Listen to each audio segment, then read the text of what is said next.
Hello there, my new friend on the internet.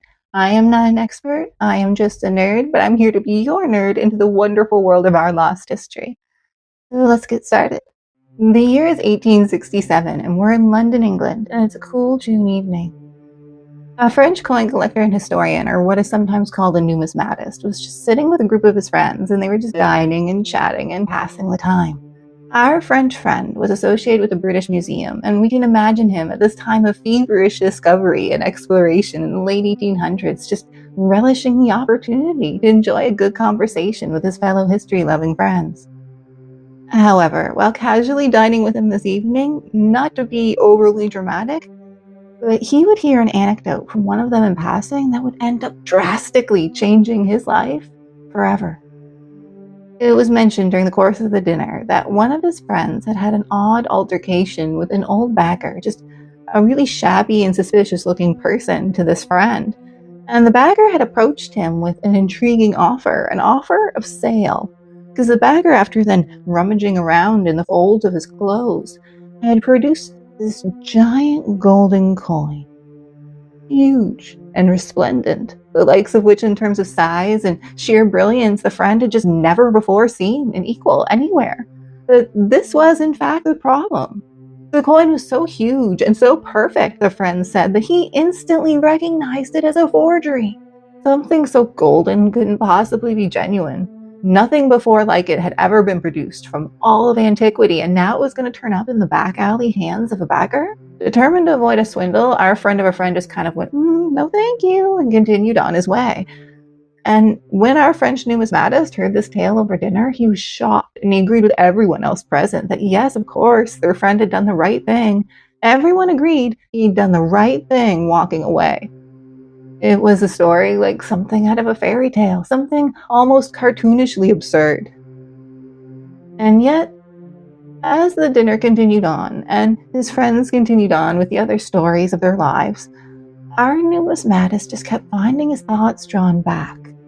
The image of that beggar and his giant golden coin. Something about the coin just whispered to him, just pulling and tugging at the edges of his consciousness. I think soon, too, he just really couldn't focus on anything else. And eventually he did. He just jumped up and was like, I'm sorry, guys, I gotta go. I gotta hunt this guy down. And he left, determined to hunt down to the best of his ability this strange beggar, just based off of their tale. And I'm going to be honest with you guys, I don't even know how long he had to hunt. This was after all the 1800s, and it's London, this huge city. But I do know eventually that he and this beggar would meet late at night in secrecy in this tiny little cheap London flat. By this point, our numismatist was just desperate to see the artifact, and I can only imagine he could scarcely hide his excitement and his relief in just nearing the end of his hunt, even if he didn't know if it was real. And as soon as he saw the bagger, the first words out of his mouth was just to beg him to please just show him the coin.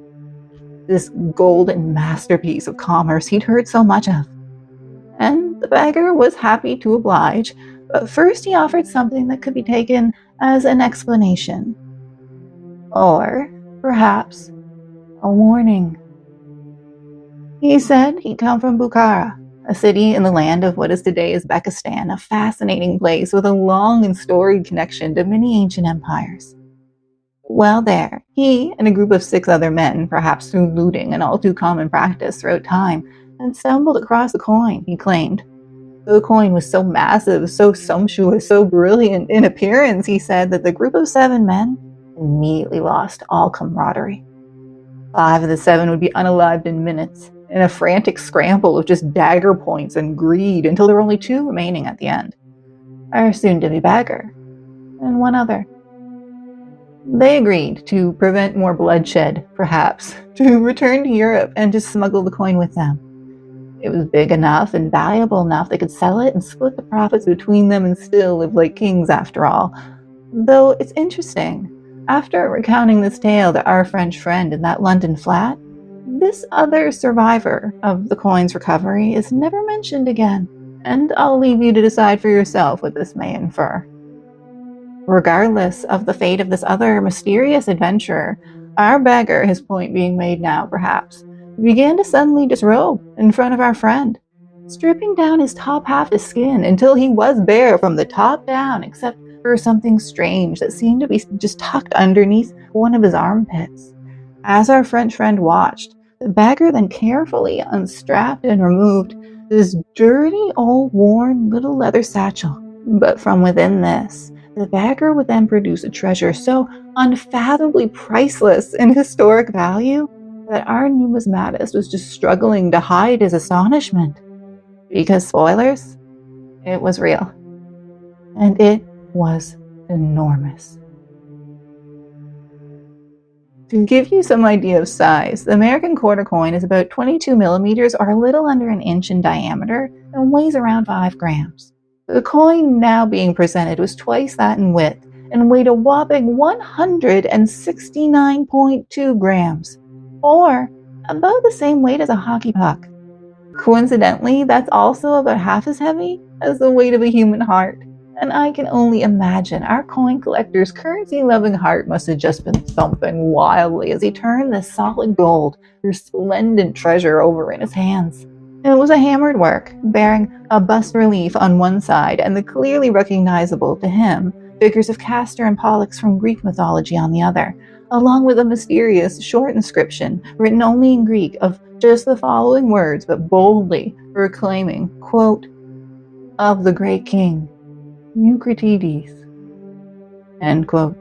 There was no mention of country or when the coin was minted or anything of that nature, only adding to the mystery. Our coin collector was stunned.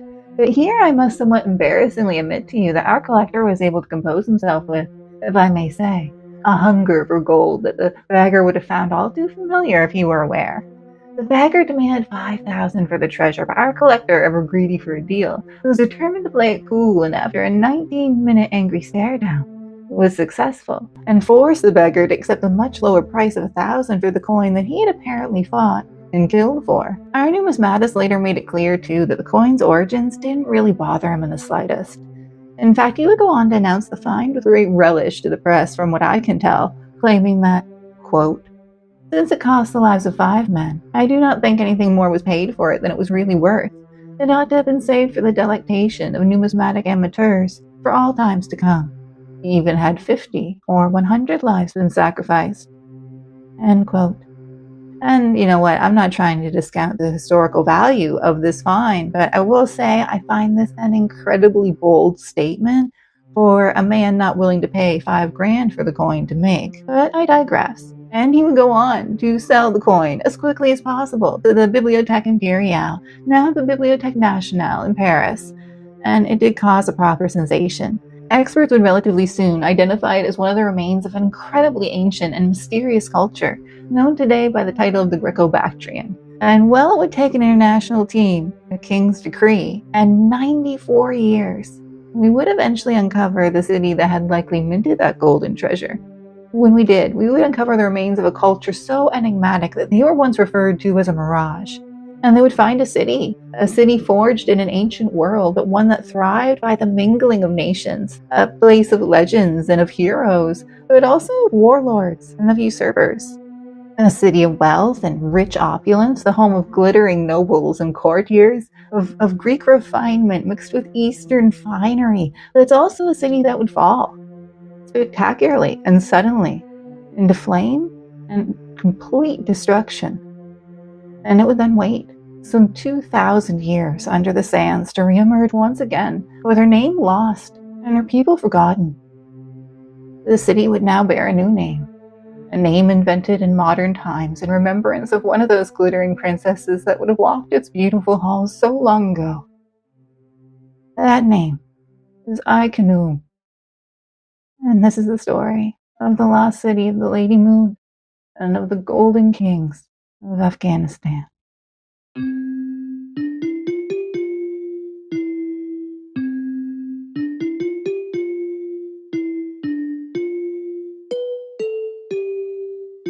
Hello, my name is Marie, and welcome to Lost Realms. Each episode, we look at a different city, town, or people that have been lost to us. Whether through the destruction of a disaster, the ravages of climatic changes, the failure of governments, or the cruelty of neighbors, these wonderful places and people were taken from us forever. Some were beautiful and glorious. Some were horrible and kind of awful. Some contained the very best and brightest of humanity, and some were filled with what we would call today monsters. But all of them, regardless of their moral alignment, remain part of our collective human history. And all of them we attempt with love and understanding to get to know here. And tonight, for the first episode of Lost Realms, we are starting with a truly classic lost city, one so mysterious that as recently as the year 1950 was completely unknown to the Western world. ai-khanoum, a multicultural hub of sophistication and trade, whose original name and status is still the subject of heated debate. It was a place of extraordinary sophistication, and especially in its later years, enormous wealth. It produced amazing art, poetry, and philosophy, and contributed to the world around them in amazing, groundbreaking ways. And while it was a city that was wrought by an ancient superstar of military might, the Macedonian Greeks, it was so crafted with the materials of thousands of years of earlier local culture. And actually, when the history of ai-khanoum is told, the focus tends to be mostly on the Hellenistic side of things, which is incredibly important, but you can't understand any story properly by just narrowing in on one chunk of it. And so, if we truly want to get to know ai-khanoum and her people to the best of our ability, then we have to go back before the Greeks. And we have to start with the story of the land herself.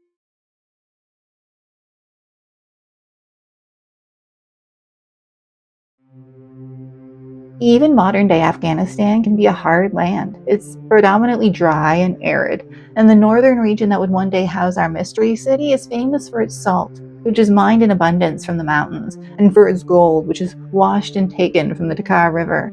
And these two items make up a great deal of its marketable resources, as well as coal, which is hand-gathered by locals from the large coal reserves hidden in this rugged landscape. In fact, even the geography of Afghanistan seems to hint by its very appearance the harsh demands it's made on its human inhabitants over time.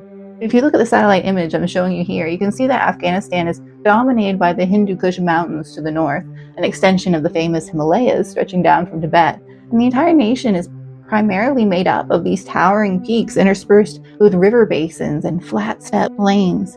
And it's here that the first humans arriving to settle the region millennia ago would begin to build their communities.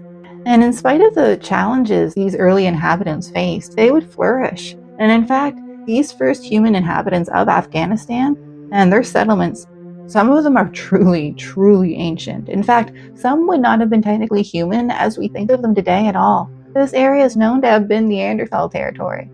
And modern Homo sapiens, too, would take to this land at a spectacularly early date, though beginning as semi-nomadic hunter-gatherers. Professor John Schroeder from the University of Nebraska has even posited that these people could have been the creators of some of the earliest forms of agricultural settlements on Earth, some 50,000 years ago.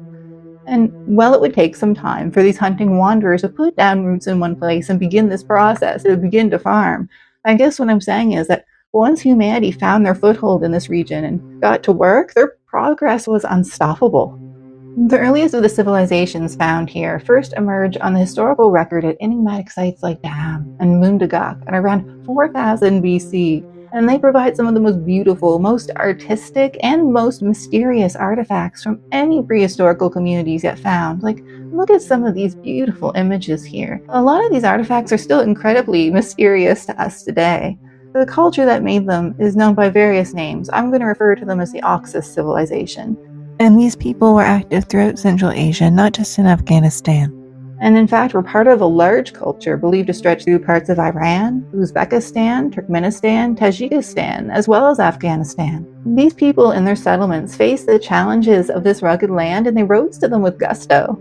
As alluded to earlier, they chose spots near rivers and streams, places where cool, clean waters from the mountains flowed down and transformed the landscape. Then, as today, the rivers of Afghanistan can truly perform almost magical wonders on this hard earth, forming rich oases where plants, birds, fish, animals, and humans can survive and even thrive. Mundagak, for example, is believed to have been occupied between 4000 to 2500 BC, or for well over 1,000 years. It is situated itself near a tributary offshoot of the Arghandab River, and there it bloomed, tapping into the rich economic opportunities available through this valuable waterway, and with the neighboring great civilization of the Indus Valley coming to life nearby. 6,000 years ago, Mundagak became a booming hub of trade. And beyond Mundagak and all their settlements and cities, they would find new resources to harvest from this complicated terrain, and they would make contact and forge relations with the hardy nomadic steppe peoples from the north, as well as find time to trade with their contemporaries in ancient Sumer and Mesopotamia too. Soon, the Oxus people of this land would have epitomized the height of societal complexity for the time. Its people lived no longer in tents, but in mud brick houses with interior ovens and rammed earth floors. Their cities and towns were sophisticated with walls, manufacturing districts, and pottery kilns. They kept cattle, camels, sheep, and even eventually horses. And indeed, throughout the Oxus civilization, food production techniques, manufacturing trades, and most importantly of all, culture would all flourish in the region. Art made during this time would rise to new heights and in unique styles with incredible detail. Beautifully painted pottery with geometric patterns, amazingly evocative sculptures, intricate ceramic figurines, and stone carvings. These were not the works of a primitive group of people, but instead we see here truly some of the work of the world's first artisans. Their capital is believed to have not been in Afghanistan like our mystery city of ai-khanoum, but most likely in Turkmenistan at the major settlement of Gonur-Tepe, where they built monumental structures, palaces, temples, fine homes, the remains of which still stagger the onlooker today. The evidence of cannabis and ephedra use has been found here too, as well as fire altars, and some archaeologists have proposed that here we see the first glimmerings of what would one day become the noble and ancient religion of Zoroastrianism. They grow crops and irrigated farmlands, vital foodstuffs still used by us in modern times like wheat, lentils, barley, and grapes. They wrought gold, silver, and other precious metals with staggering complexity and worked with gorgeous gemstones like lapis lazuli and carnelian to craft amazingly intricate jewelry. And I actually have to stop here and put a pin in the lapis lazuli thing because I can't stress to you enough what a huge moneymaker the lapis lazuli trade would have been to the people of this area. Lapis lazuli, as I'm showing you on the screen now, is this beautiful, rich, dark blue stone that was incredibly popular in the ancient world. The Egyptians, the Romans, the Greeks, basically everyone loved this stone, and we find lots of artifacts made from it throughout the ancient world. But this is important to note because the only known lapis lazuli mines throughout this time period were in our region of Afghanistan. This would have made the people of this area extraordinarily wealthy, and it would be a trade that would continue for millennia throughout the region. All of this adds up to a far cry from their steppe nomadic beginnings, and could be compared to a somewhat slow-paced industrial revolution. In fact, there's even some evidence that the Oxus were a literate culture. They were so advanced and sophisticated, it was considered strange for a while even by anthropologists that no clear evidence of literacy has yet been found among them. However, in more recent years, multiple pottery shards have been found bearing what are clearly pictographic glyphs. And it must be said, we know, as mentioned earlier, that a large amount of trade occurred across their vast territory. They must have needed a way, logically speaking, to keep track of all this product somehow. And given the nature of the glyphs recovered and the level of cultural development that their society achieved, I believe they realized at least some form of literacy. Unfortunately, however, since we've never been able to decipher any of the Oxus pictographs, whatever information they may have contained, and in fact any words left at all to this amazing, groundbreaking culture, are now lost to us. And they were far from the only mysterious people active in Central Asia at the time. This is a land that shines as an ancient example of true multiculturalism. It is sometimes even referred to today as the crossroads of Asia. And the Bishkent and Baksh cultures both flourish nearby, as did some of the first steppe people to domesticate the horse, the Angenovo. And these all would have provided a rich trade with the Oxus people too. It's worth noting here too that the name that I'm using for these people of Oxus is not at all what they would have called themselves. We have no idea what that would have been. And the name that I'm using of Oxus comes from the Greek name for the river along which most of their settlements and cities would be built, a river famous throughout the region. And that river is known today as the Amu Darya. The Amu Darya is a very old river, at least by human standards, and has been a lifeline to all the cultures to arise in this part of the world from the time of the Oxus and their pictographs all the way up to the present day. It begins in the High Pamirs, a mountain range stretching throughout Central Asia, and is one of the largest rivers in the area, flowing for over 1,500 miles, or over 2,500 kilometers before, at least in ancient days, flowing into the Aral Sea and forming a rich, ecologically diverse delta basin in the process. Today, things have changed somewhat, and while we will return to this topic, for now, suffice to say, far from the desert wasteland that modern footage from the wars may convince you it is, At this time, Afghanistan was a booming and blooming region, as it still is in many areas today. And in fact, actually, if I may, we are so used to negative images of Afghanistan being shown to us, especially here in the West. And I know there's a very good reason for that, but I don't think that really does this place justice either. So I would like to take a moment, if you'll join me, in just savoring some of the amazing beauty of this ancient land.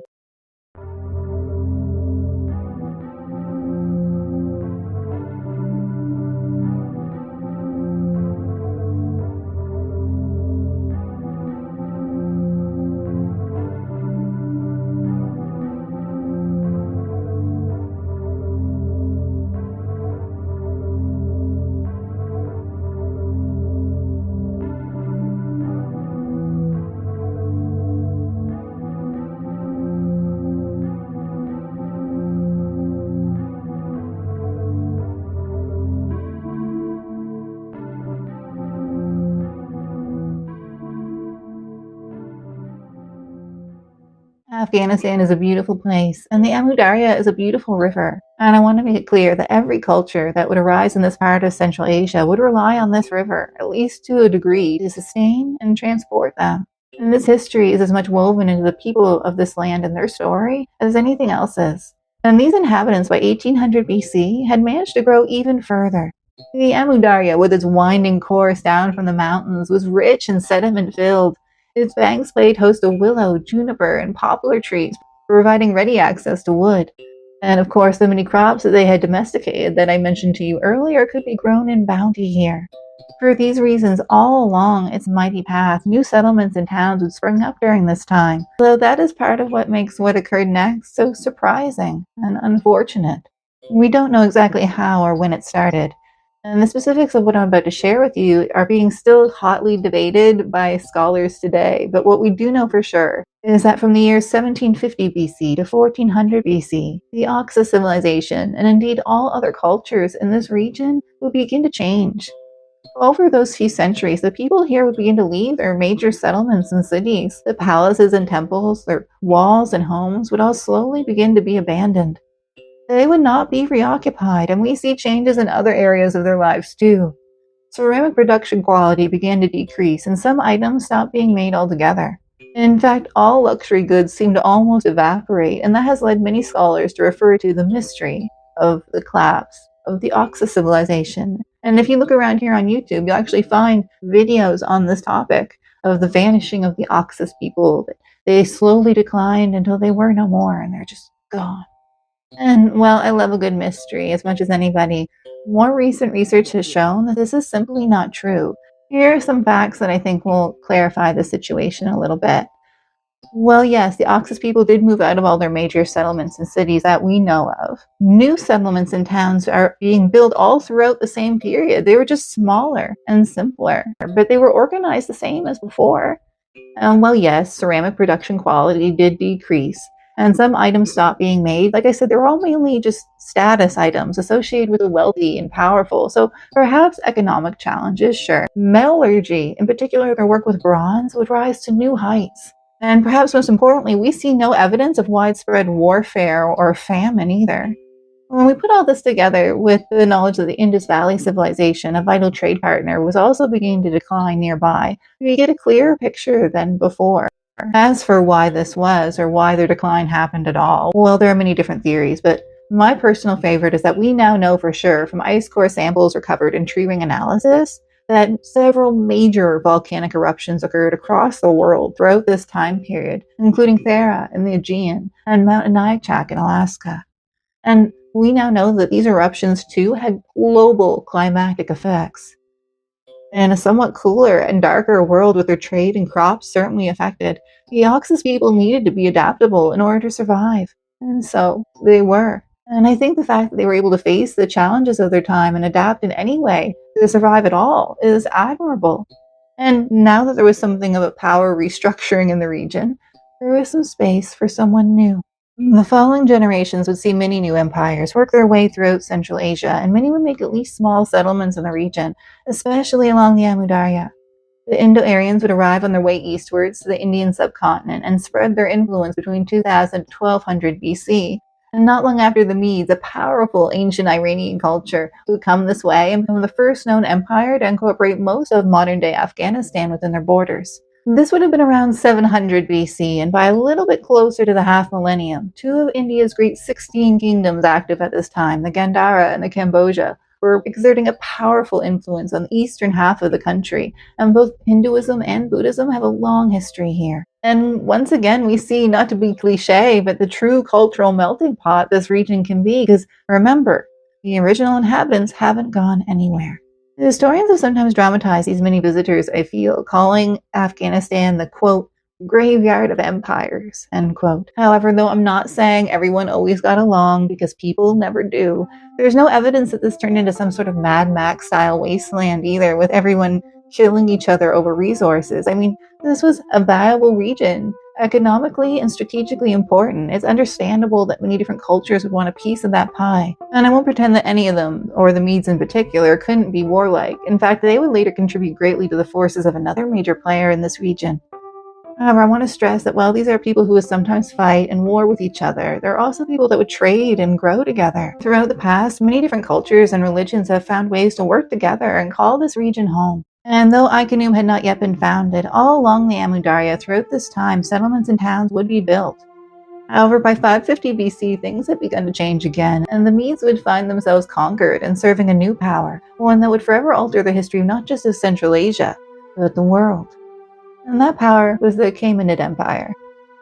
The Achaemenid, or what is more commonly known as the Persian Empire, was something of an overnight phenomenon in the ancient world. Persia, up until now, had been subject to the Medes, and in fact the clan from which the Persian Empire would initially spring, the Achaemenid clan, was just one of many that contributed their goods and people to the Medes' tribute.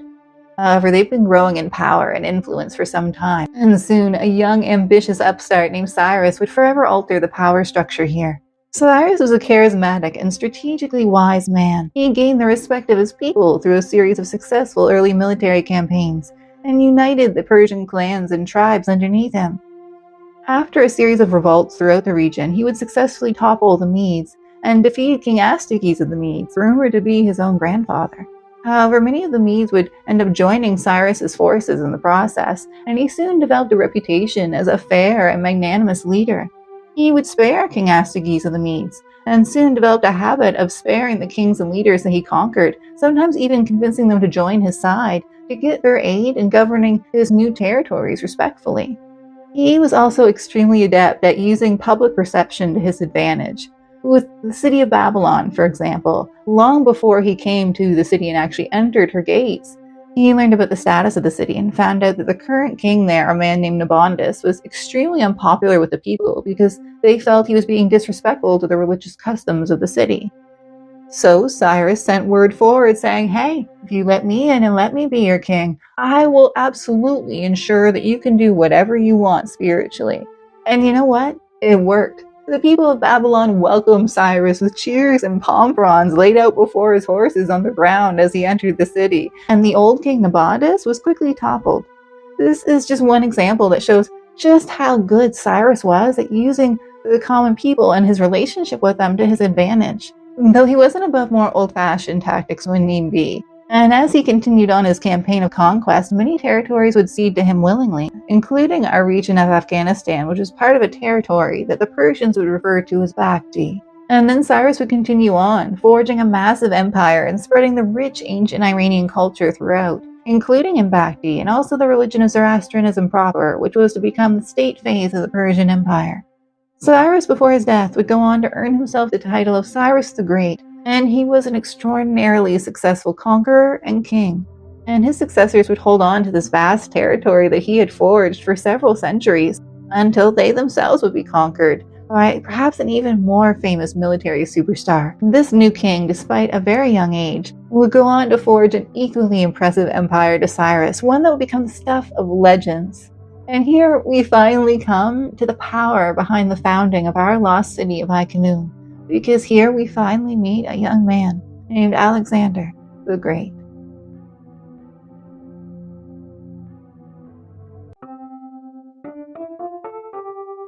Alexander the Great is a man that truly needs no introduction, and I think he would actually believe that no one could put his real glory into words anyway, I'm sure.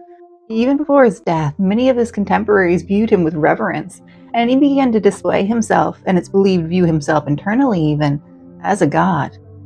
And perhaps given his many accomplishments at such a young age, it's easy to understand how he could be a little bit pleased with himself. Rising to prominence on the military field first under his father, Philip II of Macedonia, Alexander would come to far surpass him in conquest following the assassination of his father in 336 BC and his own rise to the throne. We do not have time, unfortunately, to cover the full extent and legacy of Alexander's campaigns and conquests here, but to sum up a great deal of fascinating military history, he would go on over the next few years to march his army east and then south, conquering vast swaths of territory in his name. At his peak, he would control most of the known world, including our region of Bactri, which the Macedonian Greeks and Greeks in general referred to as Bactria. And this is the name I will use for our region for the rest of this episode for the sake of simplicity. However, I want to make it very clear that, as you've heard now, this is not the original name for this region.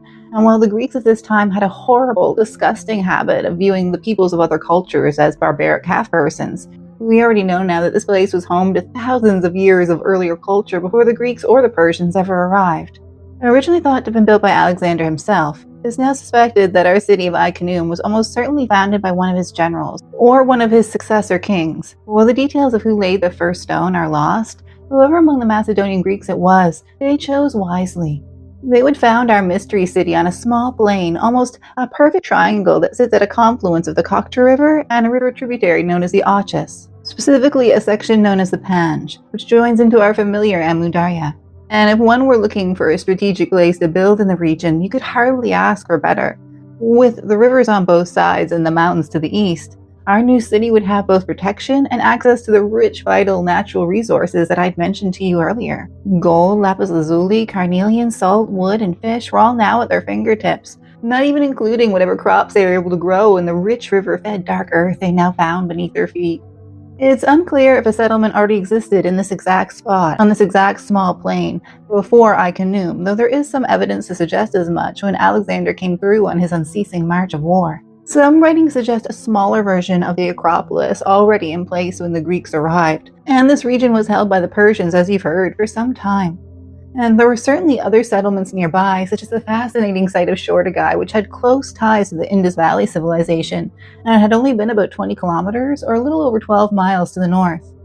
And in recent years, evidence has been found that this little plain had been used in irrigated farming as early as the 2nd millennium BC. And by the time the Macedonian Greeks arrived, there were already irrigation canals throughout the fields, just waiting for them to use. And while Alexander did have to fight extremely hard to take Bactria, there is no evidence the locals were ever wiped out either. Alexander wasn't quite as open-minded as Cyrus had been, but in general, it suited his interest to be merciful when possible to keep his now far-flung empire functioning. The first foundations of the Macedonian Greeks seem to have been laid at ai-khanoum near the end of the 4th century, and they set to work with building what could be described as a textbook example of a Greek city on what they thought of as the frontier, though with a few extremely telling and intriguing differences that we will discuss in detail. However, before we do, I have to stop here and address something of a difficulty we have in constructing an accurate representation of our lost city of ai-khanoum. And that difficulty is the lack of a name. Until now, I have referred to our city as ai-khanoum, which is a relatively modern name, meaning in the local Uzbek language, simply Lady Moon. And it's believed to have come from an old legend referring to an Uzbek princess living in the Acropolis of our city. Though information about this person is difficult to find in English, and I know basically nothing beyond what I've already shared. Historians for a time believed that our city could have been called Alexandria Oxiana, since some sources record a city being founded by that name under Alexander's rule.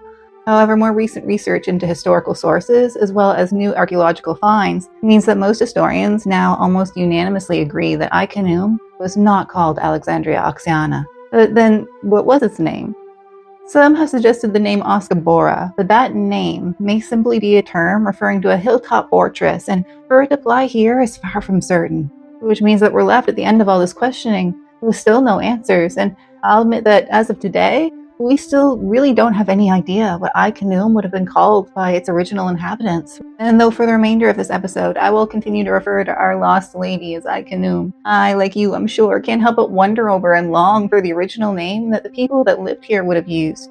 Regardless, when the Macedonian Greeks began to build their city here, they set to it with the determination that all outpost Greek cities were built. The Greeks, considering theirs the most civilized of cultures, had already become adept at copying the cities of their homeland in these far-flung foreign territories. By the end of the 4th century BC, the earliest parts of the town had been built, and by less than 100 years later, it had grown into a proper city. With a building and street layout, archaeologists would discover here some 2,000 years in the future, already beginning to take shape. The city would be built in a triangle shape to match the plane it was built on, and would be crafted with a unique mix of Persian, Greek, and local artistic and architectural styles that truly has yet to be found an equal. And it's worth noting that building this city at all would have been an important political decision, and at times difficult to achieve. As I said, Bactria did not come easily to Alexander, and even after it was technically conquered, he and his successors would at times still struggle against both the Persians and the local population, who made it clear they were never ready to meekly surrender to the Greeks no matter how superior they thought they were.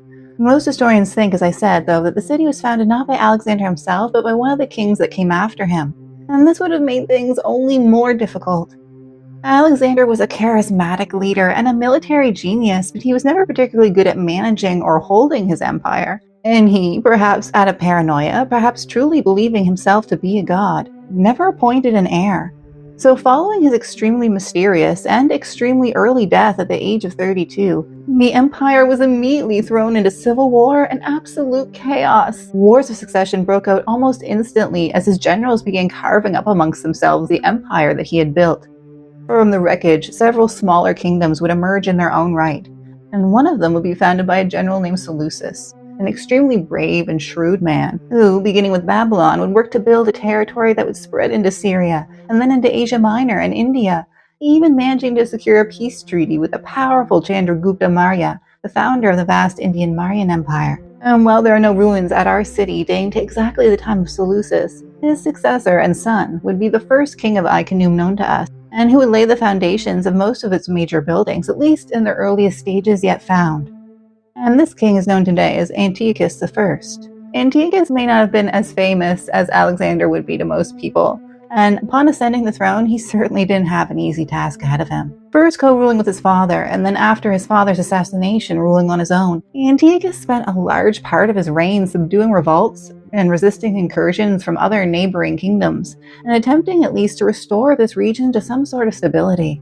This was not achieved in his lifetime, which is a shame, because the few records we have that display something of the personality of the man, well, showing a very complicated figure, seemed to present someone that was at least capable of some tolerance to the people that he was trying to rule.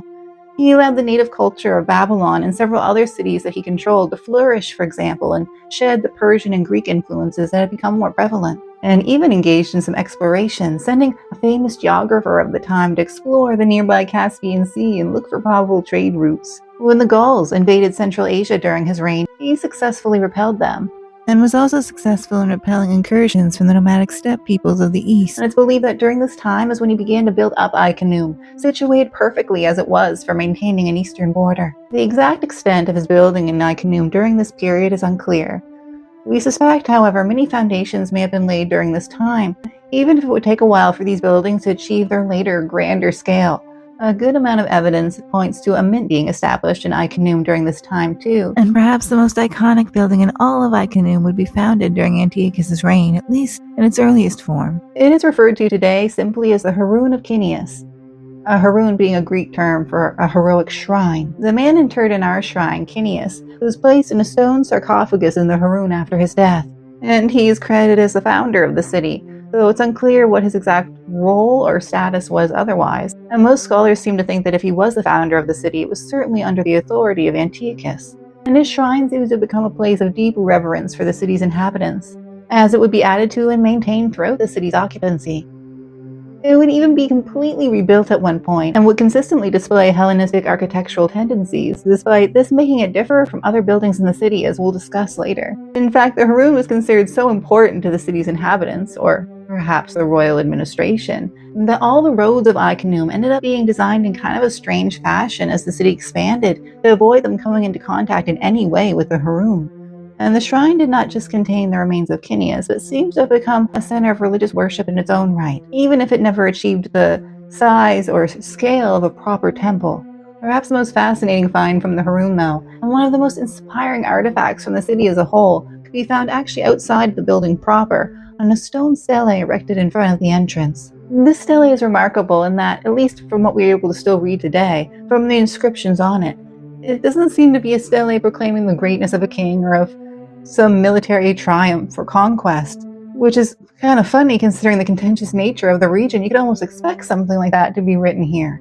And positioned as the stele was before the Haroun, the words that were inscribed on it must have meant something very profound to the city's inhabitants. It can be fairly said, too, that this inscription on this stele in front of the Haroun is the oldest in-place inscription found at ai-khanoum, the first sign of the people's own unique collective culture there. Perhaps unsurprisingly, given the nature of the colonists, the inscription was in Greek. And after time and the elements had done their share, when archaeologists would uncover the stele in the 1970s, along with a small introduction, only 6 lines out of an original 150 could be clearly read. In English, these lines read, quote, "Speak well of everyone. Practice wisdom. Be a well-behaved child. Be a self-controlled young man. Be a just mature man, an old man of good counsel. Die without affliction or sorrow." End quote. These lines are Delphic moral maxims, and in a way they were quite common in the Hellenistic world, and I don't really mean to imply otherwise, but they are fascinating to see here, especially if one knows how the events of the next few centuries would unfold.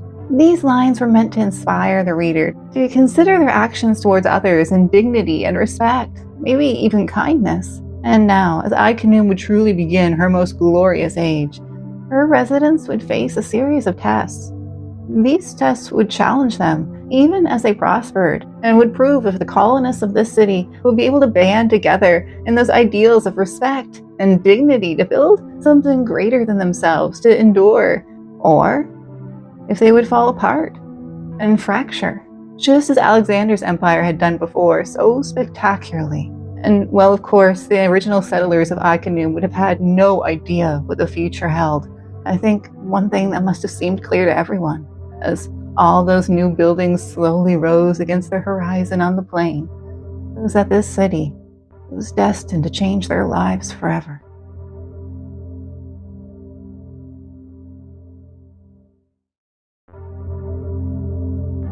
Throughout the next few years, ai-khanoum would continue to grow, and at times rapidly.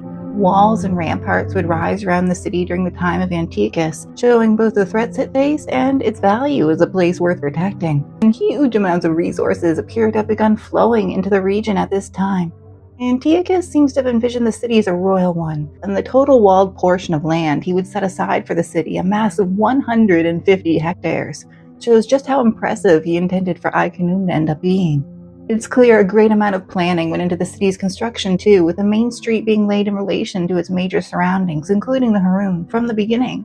And while after the death of Antiochus, the priority placed on the city would fade temporarily, ai-khanoum herself would continue to grow and prosper throughout the next century, with a palace, residential districts, and rampart fortifications all continuing to rise. The power structures remained as volatile as ever, though, with Bactria seeming to bounce between the hands of various leaders and power brokers towards the end of the 3rd century BC. The city at this point seems to have been home to mainly a garrison and their families, tasked with protecting this valuable area for whoever held it.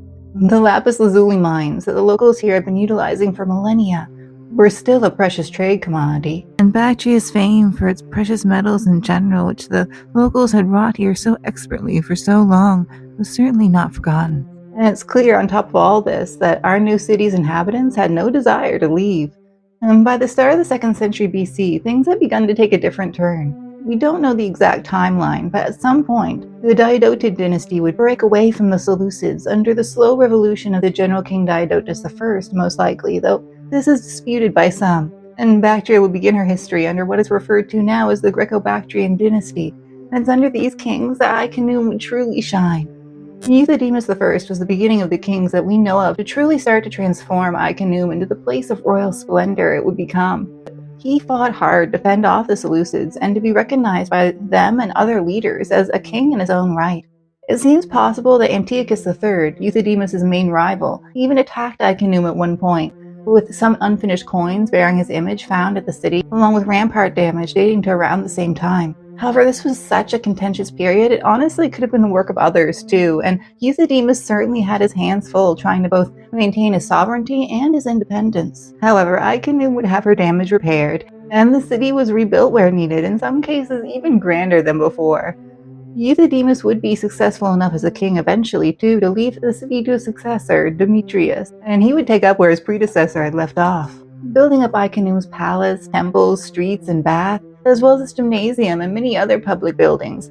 And the city appears to have undergone a population boom, as well as a further cultural and financial expansion. This is almost certainly due to Demetrius' victorious campaigns in the north, in India, and later south when he conquered the regions known as Kabul and Kandahar today. It was around this time that he would rebuild the Haroun as well, our Haroun of Kinneas, to be even bigger and grander than before. And these two words seem to sum up Demetrius' hope both for ai-khanoum in general and for his new budding empire. The ways in which he was expanding his city can tell us a great deal about how the inhabitants in the city lived and the cultures they identified with. The palace's entrance was flanked with 160 triple-road columns of Greek-style design and aesthetic, but it was laid out in a completely different Persian-style floor plan. The impressive walls of ai-khanoum, some 12 meters or 39 feet high, were built with mud brick, something that the ancient Greeks would have been unfamiliar with at first, and some scholars suggest initially would have had little faith in. The roofs of the buildings were designed with more Eastern styles in mind as well, with a flat top and no tiles, and perhaps the most interesting and striking example of this type of architectural fusion we see in our city comes from the only large Great Temple yet found there. And while its original name is lost, this building of religious worship is known to us today as the Temple of the Indented Niches. This was a monumental construction. Standing at 20 meters, or over 65 feet high, it was located at the center of the lower part of the city, with ai-khanoum by now having long been split between two halves, a physically higher part where the city's administration was kept, and a physically lower part where the temple would be placed, in a walled sanctuary just off the main street. It was set on a raised platform, and if you were to enter the temple after ascending these few stairs, you would be met with a large open greeting room, or a vestibule. Beyond that lay the cella, which is where in a normal Greek temple the representation of the god would be kept, but this is where all familiarity with a typical Greek temple ends. And in fact, our temple at ai-khanoum has been described as so different from any other known that it's been called Mesopotamian style in design. The cella was broken into 3 sections, as if to celebrate perhaps 3 interrelated deities. Further along the rear of the temple, 32 vases, all designed in purely Central Asian fashion, were found resting upside down where they were last used some 2,000 years ago to pour out libations upon the earth. Not a Greek custom, not like this. The modern name for the temple comes from distinctive indented sections on the exterior walls, which is also somewhat unusual. Brick altars outside the temple seem to wait for burnt offerings, and small limestone pedestals can be found spotted throughout the city, seemingly for the same purpose.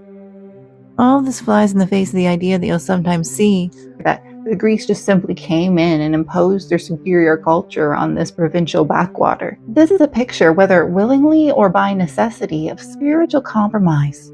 And if we go up to the Acropolis, where the heart of the city's administration would have been kept, the picture becomes even more interesting. Here we don't find another temple or shrine, but instead a large outdoor altar, set high and angled as if to take offerings towards the rising sun. And this is a Central Asian practice for which there are many parallels, but not a Hellenistic custom. Again, not in this way. And at this point you may be wondering, well, who exactly were they worshipping? Who were these offerings and sacrifices being made to? And at this I have no answers for you, only a few tantalizing clues. When the Temple of Indented Niches was excavated in modern times, there are only 2 signs or symbols of any deities that could be found anywhere in the temple proper. Though it's worth mentioning, a small statue of the Greek icon Heracles was recovered from the gymnasium. But from the artifacts taken from the temple, the first was an enormous disc of gilded silver, absolutely beautiful and stunning even today, depicting 2 commonly worshipped female deities in the ancient Greek world, Cybele and Nike.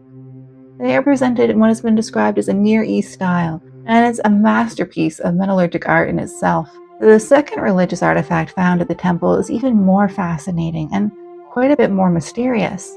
It was a part of a statue, and what a statue it would have been. But here we can only use our imaginations, because after looters in time had done their share, all that was left of this statue was part of a foot. And because of the anonymity of the feature, we have no way of knowing, just looking at this foot, what god it was supposed to belong to. Sometimes you'll see the foot labeled the, quote, foot of Zeus, end quote, on museum websites and things like that. But frankly, most scholars agree there's just no way of knowing who the foot belongs to. The title of Foot of Zeus came from the fact that there are some small thunderbolts that can be found on the side of the foot. But if you look at this picture here, you can see there's other symbols on it too, frankly, which are much more noticeable than the thunderbolts. And while I certainly understand the reasoning behind going with Zeus, because he's such a famous, popular Greek deity, if one wants to insist at all that it was Greek gods being worshipped at ai-khanoum, which we'll get into in a second, can I remind you of the disc of Sybil and Nike found in the very same building? And like I just sort of hinted to you, it doesn't necessarily have to have been a Greek god at all at this temple. Remember how Persian it was in layout and design. Technically, we could say that the foot belonged to Ahura Mazda or Mithra, or getting away from Persian deities for a second, it could have been Oxus, the personification of the Oxus River itself, which have been a popular deity here in this region already for a very long time. Or, because the Greeks were very fond of synchronizing their deities of those with others, it could have been a mix of any I just said, or a mix of some I haven't even thought to mention. Though I will say that the Persians at this time didn't have a custom of making large religious images like this, and in fact it could even be considered offensive. This brings us back maybe to the idea of a Greek deity, but it also raises an important question, and that is, how would the Bactrian locals and the Persian imports have felt about this giant religious icon being raised in their homeland at all? Was this an area of shared joy and compromise, or was it a spot of contention? Either way, we simply don't know enough to say right now what the religious customs of the people of this city actually were. Although regardless of their focus of worship, by the year 180 BC, Demetrius had worked wonders on the city and had also earned himself the title of the Unconquerable on the military field. And while we know little of Demetrius as a man, I will say he did at least seem to try to hold things together and to try to build up his empire as well as expand it. Unfortunately, however, following Demetrius' death, once again, civil war would immediately break out in Bactria. Sources from this period are confusing and at times contradictory. Some so confusing that Demetrius has been accused of being two different rulers, or perhaps some of his actions being committed by one of his sons.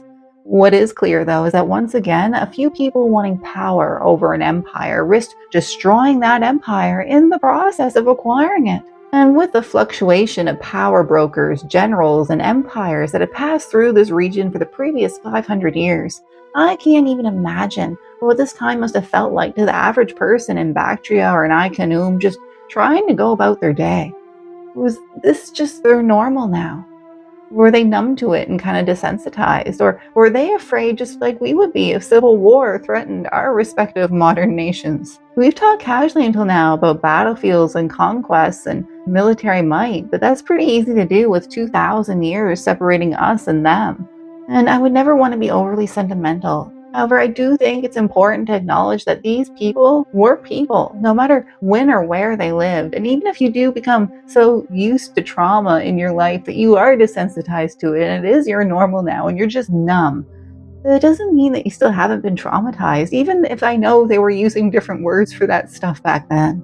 And with the common people in Bactria anyway, seeming to find ways to work together with different cultures for so long, I can't help but wonder if they felt the same frustration I feel now, as I'm forced to tell you that once again, because of the great and the good, another civil war had broken out in their home. And well, by 171 BC, the civil war, this most recent civil war, would be over, and there would be a new king in ai-khanoum. And in fact, this king would be its most wealthy and glorious king that would rise our city of the Lady Moon to new heights of wealth and opulence. He would also be the last king to ever rule ai-khanoum. Eucratides I began his career as a general, but following the death of Demetrius and the anarchy in the city, he seems to have known a good opportunity when he saw one. And after successfully seizing power, he would try to unify this rapidly destabilizing area, and he would do well. ai-khanoum, with its rich resources and prime location, seems to have been his capital, and the city was expanded and embellished even more during his time. The palace would be extended to a glorious size, and monuments of great skill were erected all over the city. The gymnasium, bath, theater, and other mainstays of public life were greatly expanded too during this time. And the size of some of these additions and expansions means that they couldn't have been funded just by the people of ai-khanoum alone. Most likely they were mainly funded by Eucratides' successful military campaigns in India during his reign, which saw some of the most beautiful and valuable treasures in the world flowing into the storehouses of ai-khanoum, some of which would remain to be found by modern-day archaeologists. His wealth would grow to truly enormous proportions, swelling the city's coffers with rich spoils and tributes taken from his conquests. He would begin minting large, ostentatious show coins too during this time, both commemorating his successes and showcasing his royal authority, which brings us full circle to where we began our episode. Because this is our Eucratides, and he would mint our golden treasure sometime during the end of his reign, most likely, when he was at his peak wealth, though it's impossible to know for sure. And in general, Eucratides seems to have invested so heavily in the city, it might have even taken the name Eucratidia at this time. And these investments were often Hellenistic in theme. He seems to have had his children educated Greek style in the gymnasium, as did his other courtiers, and a large amount of bathing rooms built favoring to Greek custom erected around this time also show a re-emergence and flourishing of Mediterranean culture in the city. No administrative inscriptions have yet been found at ai-khanoum, so we know little of the day-to-day process of the running of the city, and less yet of Eucratides' thought process in all this. Although what we can tell is, despite his own heritage in Bactria apparently, he seems to have identified heavily with Hellenistic culture and themes, and been willing to change large parts of ai-khanoum during his reign to reflect this. And this time is still so mysterious to us that we don't even really know how long this reign of his, this reign of plenty, lasted. But we do know, unfortunately, what would cause it to end. What happened next would go down in Greco-Bactrian history as one of the most shocking crimes known to them. And we don't really know what inspired it, perhaps hatred, perhaps simply greed. The one thing that we know for sure is that in 145 BC, one of Eucratides' own sons, though which one exactly is unknown, murdered his father, and according to one source, drove his chariot through his father's blood and ordered the body to remain unburied. This understandably caused a massive uproar, and some modern historians have likened it even to the assassination of Franz Ferdinand that started our own modern World War I. And of course, civil war would immediately break out again as Eucratides' sons started fighting amongst themselves, partly for vengeance, partly for power. And all the while, an outside force was watching. They had already come under attack recently before Eucratides' death from the nomadic tribes from the northern steppe plains, known simply to them as the Saka. However, they are better known to us today as the Scythians. These were a hardy people that would soon become famous throughout the ancient world for their fierce strength and their terrifying hit-and-run tactics. Their ancestors had lived on horseback, taking to bed at night in covered wagons beneath the stars, but not anymore. And following the anarchy in the city, at some point between 145 and 138 BC, they struck, swarming and engulfing ai-khanoum and claiming her as their own. The city had become like a giant ripe fruit just dangling from a weakened tree branch, impossible to resist. Or even, better yet, the city had become like a giant golden coin, huge and resplendent. The likes of which, in terms of size and sheer brilliance, I really don't think the Scythians had just ever before seen an equal. How could they focus on anything else? However, the Scythians, most likely, did not act alone. The palace, the ultimate symbol of this new Hellenized government, and the perfect trophy for a warlord intact, was completely destroyed and annihilated. The fine temple of indented niches, so Iranian in layout but so controversial in its image of God, was also razed, its statue toppled and crushed into the dirt. Most scholars now seem to agree that the local Bactrian people, fed up from all these challenges and stresses in their life, knew a good opportunity when they saw one, just as Eucratides himself had all those years ago. And I think it's hard from a modern perspective to imagine how these people must have been feeling for centuries now, or even longer. First the Medes, and then the Persians, and then the Greeks, and then just everything else.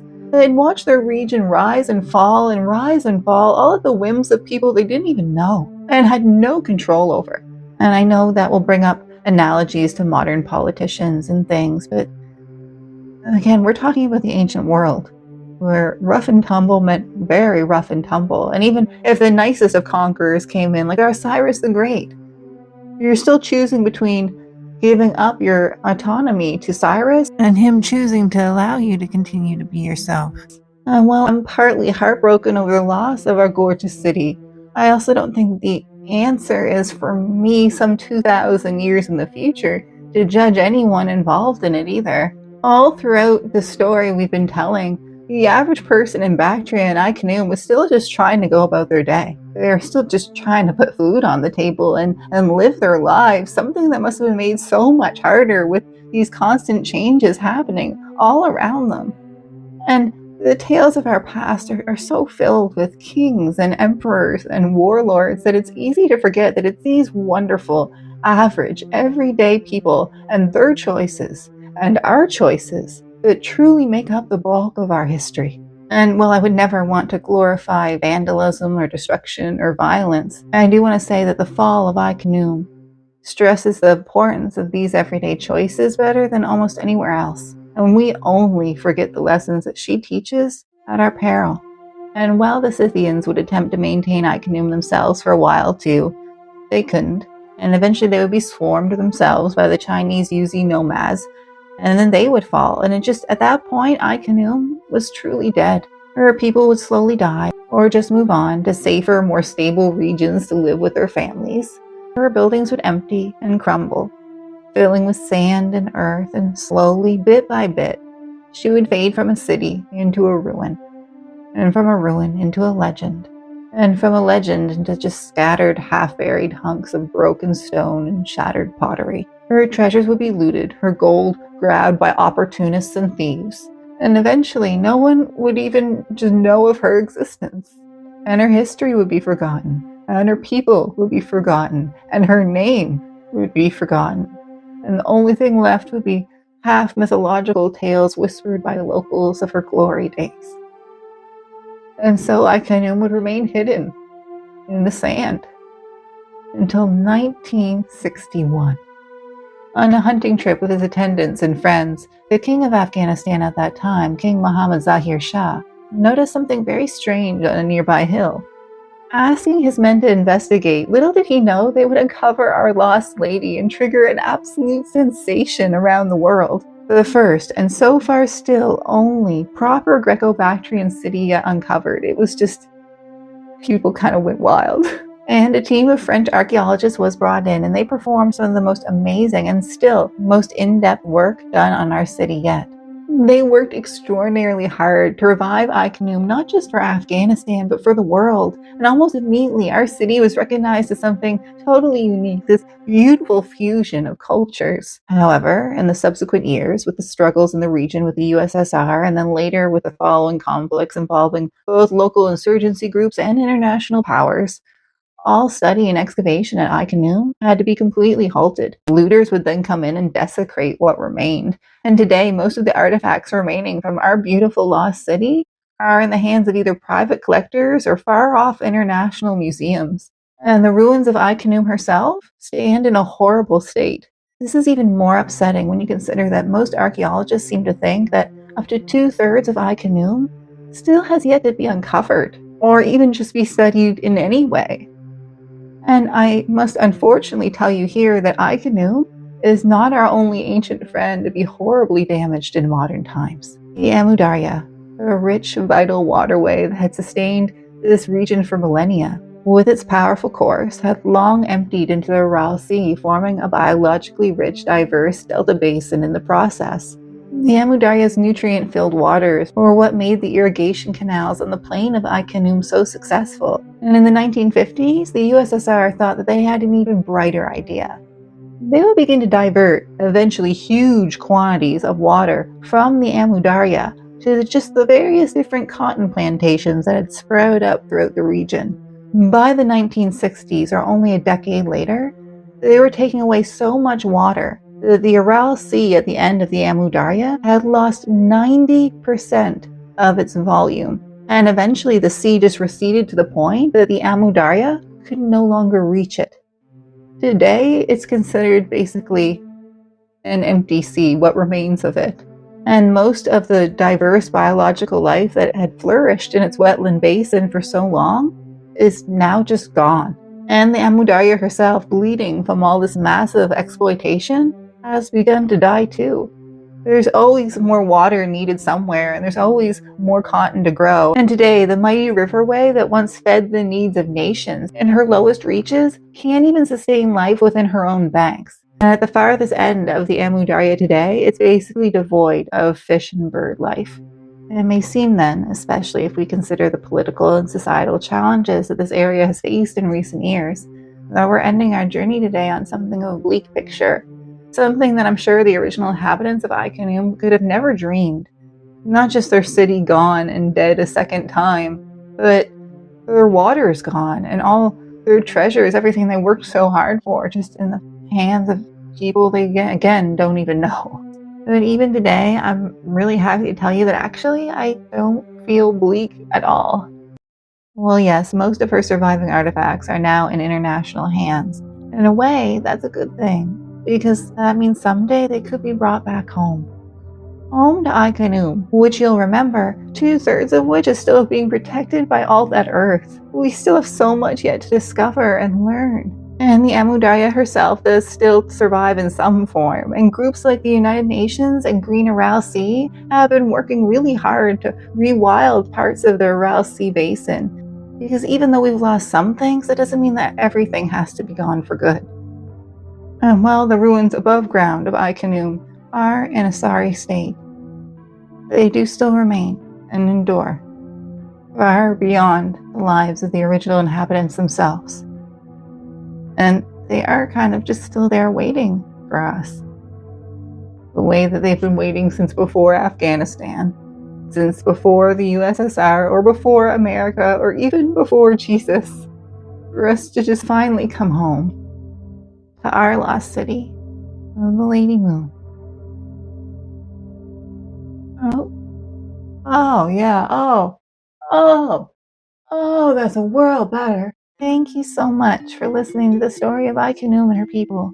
Whenever we dive into the crazy world of our collective past, we can see things that confuse us or upset us or even make us angry. But if we are truly feeling anything about our history, then I think that means it matters to us, and I think that that's beautiful. And not to be even more cheesy, but no matter what we face in our past or in our future or right here and right now, it's always better when we do it together. And I would like to say, it does my heart very good to think of you watching this. And if you've gotten to this point in the video, that means that you've given up a huge chunk of your time to learn about a culture and a people completely different from your own. And to everyone watching, I hope you know that when I said thank you a second ago, it wasn't just for your views or whatever, but instead it was for your empathy, your curiosity, and your humanity. And I know it doesn't mean much coming from a stranger, and nor should it, but for what it's worth, I'm really proud of you for being all these things. If you find yourself particularly interested still in our lost city, then please don't let my words be the only words you hear on the topic. You'll find a full source list for today's episode in the top comment below. But don't stop there. Never stop learning about things that you love. And I've seen a couple different interviews here on YouTube from other people's channels that could add a lot of context. And I'll add a couple of those on my source list as well. And I don't mean to sound like your mom, but you know, a wonderful place to look up the stuff on that source list could be at your local library. What? Who said that? Oh, I'm right though, you know I'm so right. Also, I would just love to hear from you, whether you have an idea for an upcoming episode or questions about this one or just anything on your mind. Please drop down in the comments below, or you can find me on Instagram, and I started a small subreddit for us too, just as a place to be nerdy. You can find all my links in the description box. I'm also running on my channel a small companion series called Lost Bits, and you'll find ai-khanoum's Lost Bits episode coming out a few days after this main video. Lost Bits is a place for me to share any interesting bits of research I find while making these episodes, and also to answer your questions. So if you do have any questions you want addressed, again, please let me know down below. As just like everything else we've discussed, being a history nerd is always better when we do it together. You can also find on my channel sleepy time versions of all these main episodes, as I know I like to sleep sometimes the history videos myself. And I'm also starting to upload the audio from these episodes to iTunes and Spotify. So if you are the kind of person that prefers to listen to podcasts, please consider checking that out. If you enjoyed our story tonight and you don't want to miss any future ones, please consider subscribing. But either way, it's been lovely to metaphorically see you. Be happy, be safe, and go with all my love. Thank you for watching. Goodbye.